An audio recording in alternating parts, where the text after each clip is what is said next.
বিশ্বের মধ্যে একটা দেশ, যে দেশের নাম ব্রাজিল, সেখানে প্রকাশ্য আযান দেওয়া নিষেধ। আরেকটা দেশ আর্জেন্টিনা, যেখানে প্রকাশ্য আল্লাহর নাম নেওয়া নিষেধ।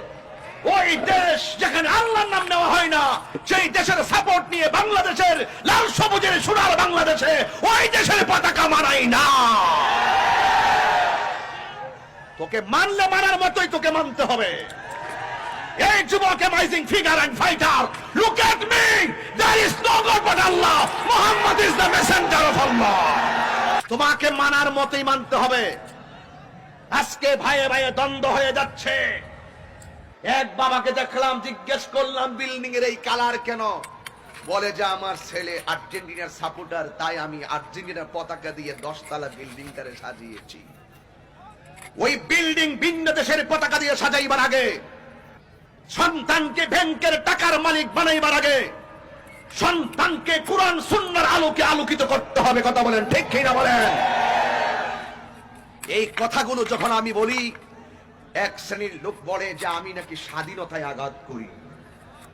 এই স্বাধীনতাই স্বাধীনতা নয়, ওই স্বাধীনতা বাংলার জমিনে দরকার নয়। স্বাধীনতা লাগবে লাল সবুজের পতাকা ওড়াও। কথা বলুন ঠিক কিনা বলুন? আমি দেখতে পাচ্ছি গরু জবাই করা হয়, কখনো কখনো সেটাও শোনা যায়। দল সাপোর্ট নিয়ে খুন পর্যন্ত হয়ে যাচ্ছে, গুম পর্যন্ত হয়ে যাচ্ছে। হ্যাঁ, যদি তোমার কাছে একান্ত ঐকান্তিক ভাবে ভালো লাগে, এভাবে অন্ধ হলে চলবে না, তোমাকে সংযত হতে হবে। আমি কি বোঝাতে পেরেছি আপনাদেরকে?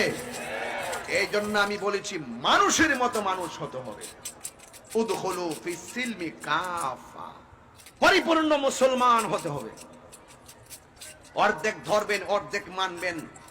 আমি জানি সাপোর্টের সাথে অনেকে অনেক ফতোয়া দিবেন, কিন্তু যখন আপনি সাপোর্টকে কেন্দ্র করে মেরে ফেলেন, তখন ফতোয়াটা যাবে কোথায়? অন্ধ হবেন না, সংযত হন, তাইলে সব জায়গায় শান্তিতে থাকবে। কথা বলেন ঠিক কিনা? কয়েক ঘন্টার ব্যবধানে আর্জেন্টিনা ব্রাজিল এর সমস্ত 2 জন পতাকা টাঙাইতে যায় দুনিয়ার থেকে বিদায় নিয়েছে। সুবহানাল্লাহ বলবেন না? সুবহানাল্লাহ বলবেন না? নাউজুবিল্লাহ।